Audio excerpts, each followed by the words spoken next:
Hey, guess what? You're watching the Political Vigilante. I am here. There's the blue light shining on the dark night, the map of the world. We're shining some light. A lot of darkness out there. We're shining some light on it. This article and topic was submitted by Patreon supporter Faye Adelsteinm, who wrote this. I have been focused on incidents related to political correctness and an anti-free speech movement at universities in USA and Canada.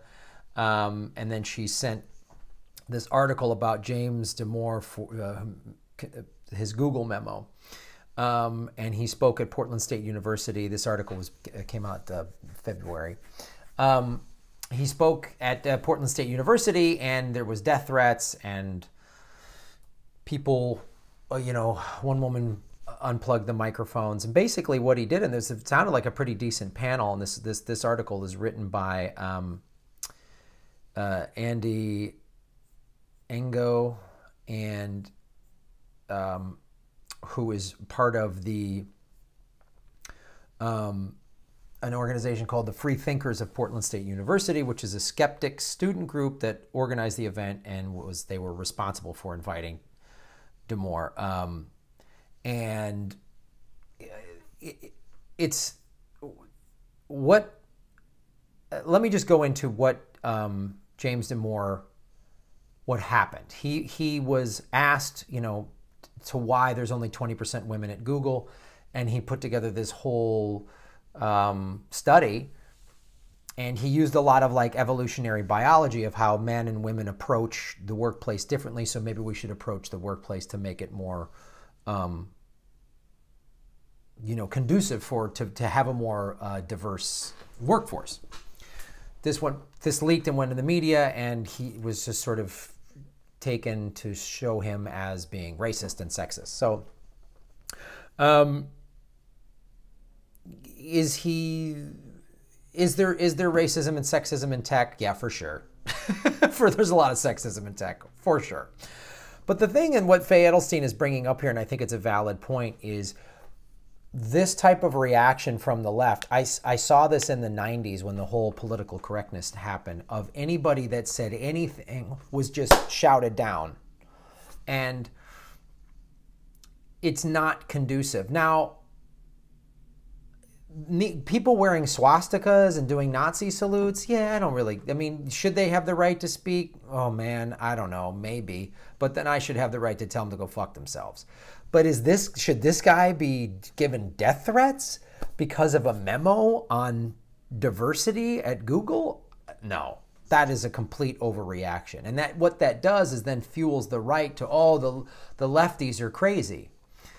And it's one of the things that Hedges warns about in much of his writing and his interviews, of if the left reacts with violence to the right or fascism with too much. He said he's seen it. He's seen it in Bosnia. He's seen it in Central America. And I remember as a kid growing up in Madison, Wisconsin. So Madison, Wisconsin is a liberal college town. It was nicknamed the Berkeley of the Midwest in the 60s and 70s. There was a lot of protests, a lot of anti-Vietnam War protests. And most of those protests were very peaceful, but there were some there were riots started, and some of them were instigated by the cops coming in at night sticking, college kids. But then there was a radical group, and they blew up the math building in Madison, Wisconsin, because they found out the math department was doing research for the war, for the military. So they blew it up, and they were going to blow it up at night, and their plan was, we knew, make sure no one's in the building. We're going to blow it up just to prove a point. Well, there was a grad student working late, and he was killed. And he was like a young father, and, so this is why, and the radicals felt justified for this. So when I see this type of reaction to a guy that just really, you might not agree with his memo or agree with his methodology, but this type of reaction is like, this is not good. And putting this guy in the same category as like an alt-right dude, boy, that's reactionary. And it can be dangerous. So let me just read what is in this article. Ex-Google engineer James Damore had been invited to speak as part of a panel discussion on diversity held at Portland State University February 17th. The Willamette Week then said that this organization, the Freethinkers, expected controversy. They warned of violence and none arrived.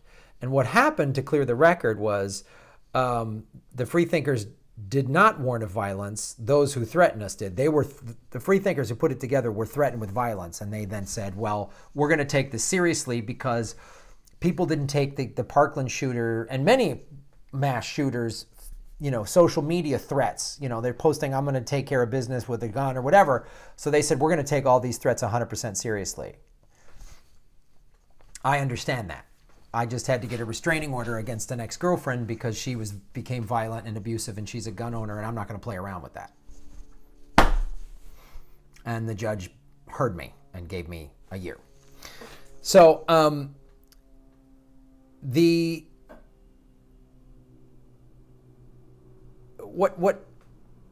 here's why Damore wrote the Google memo. He said he found that analysis of the company's sex disparity offered during a conference on diversity and inclusion to be unsatisfactory. They went through these different things like microaggressions and unconscious bias and said that that is why we only have 20% women. So after that conference, Google asked Damore to get feedback. They asked the whole staff to give feedback. Damore obliged with a 10-page document entitled Google's Ideological Echo Chamber, in which he argued that sex differences on average may help explain the male-female disparity at the company. He also offered suggestions about how the workplace environment could change to appeal to more women. But when this memo was leaked to the press and published, it was stripped of important nuance and links to supporting data, and Damore was viciously mischaracterized as misogynist and a racist. James argues accurately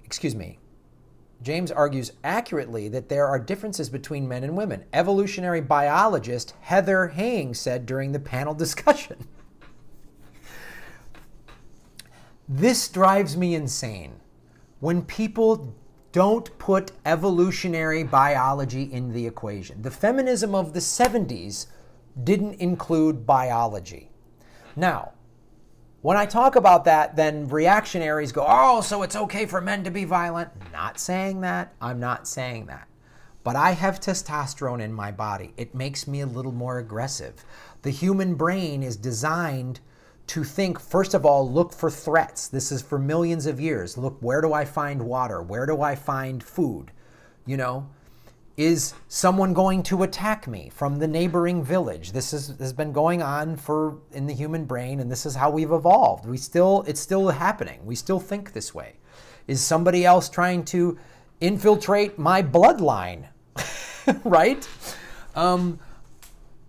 I want to have sex to keep the bloodline going. Now, none of this justifies me or any man being a creep, saying, hey, nice tits. That doesn't justify any of that. But that thinking is happening. Women have estrogen in their bodies that makes them, like, I can't have babies. I feel like, and when I bring this up, I'm looked at as like a sexist or misogynist. These are biological facts. And when a female evolutionary biologist says this is the thing. I remember being chastised as a young man in the 80s because I liked sex. It's coming back a little bit in the Me Too movement. Again, what Harvey Weinstein did, he's a fucking serial rapist. He needs to go to federal prison. What Louis C.K. did, it sounds like in some cases it was sexual assault. If that's the case, put him in fucking jail. And it was a power trip for him. He was only doing it to young comics. He wasn't doing it to successful comics like Amy Schumer and Sarah Silverman. But me looking at a woman and even just thinking, she's pretty hot. I'm not a fucking creep for that. Because I've had plenty of women look at me and go, hey. And I'm not like, whoa. Fucking drives me nuts. But this is, again, what Heather Haying, the evolutionary biologist who was on the panel, said. Quote, this is a strange position to be in, to be arguing for something that is so universally and widely accepted in biology. You can be irritated by a lot of truths, but taking offense? Here. When she said this, hecklers, she started getting hecklered and began to walk out. But taking offense, she said, is a response that is a rejection of reality. She got heckled for that. A female evolutionary biologist was heckled.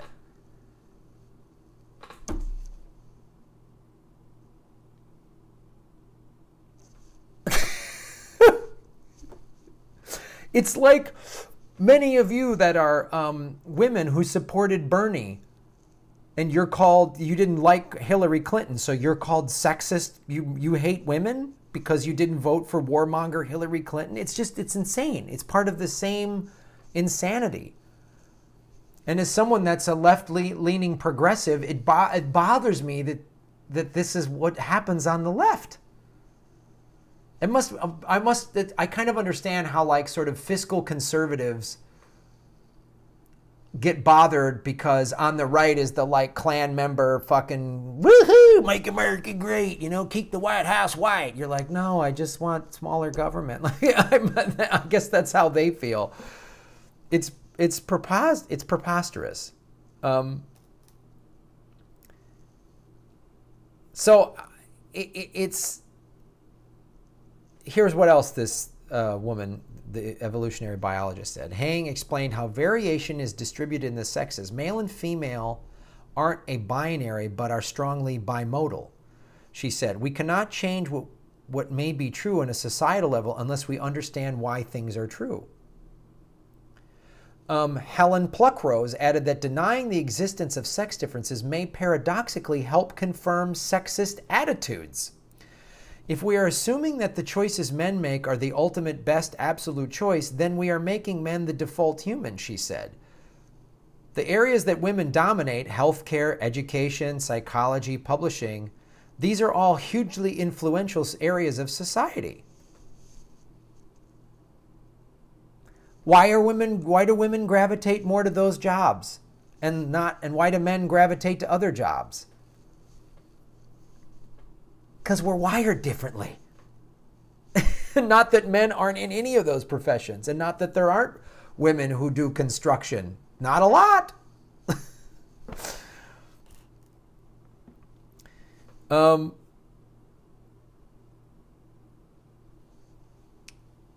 his closing remarks, Damore said that he doesn't regret writing the memo, but conceded that using technical language from psychology literature made his writing more susceptible to misinterpretation.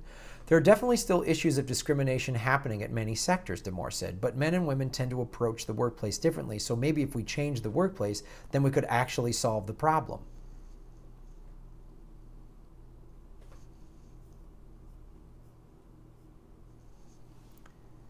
The event was titled, "We Need to Talk About Diversity."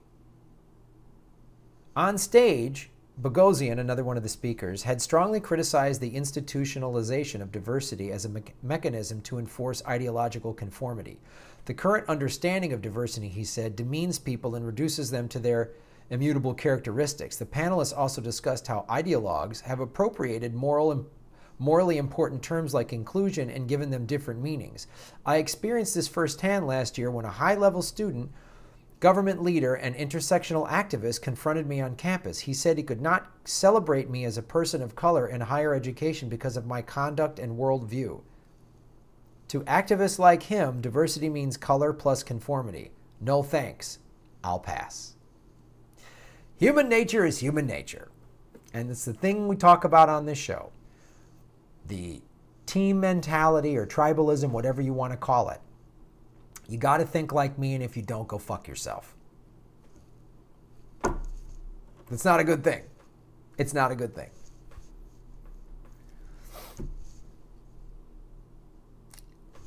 I mean, there's a couple things where, like, the environment, if we all don't get on board with the environment, the human race is going to end. So there's that. That might be one thing where I'm pretty etched in stone, and more guns on the street equals more murder. That's just my point of view. The statistics hold it up. You don't have to agree. I don't care. But this is a good topic to discuss. Because as I get into this last year of getting into independent media and meeting all of these progressive and independent media people, I'm seeing that the corporate media is telling me all this stuff. All Bernie supporters are millennialist, violent burn bros, right? And that's not the case. I've met so many people, just, you know, of all different ethnicities and all different backgrounds and genders and everything, that have all these different views, that are seeing that conforming to that identity politics is actually very detrimental. You know, you look at people like Abby Martin or Tim Black or any of the other people I'm starting to follow, journalists out there who are just having completely different worldviews. And we need to hear all the different points of view. And you don't have to agree with these people, but shouting them down? You want to shout down a person that's like a Nazi, that's like the white race is better and I want to kill brown people? Okay, yeah, fuck that person. But this guy who put out a 10-page memo when he's on a panel with a bunch of scientists, many of whom are women, and you're going to yell at them? That's ridiculous. You're not liberal. You're not open-minded. You're a left-wing reactionary. So, thanks for watching.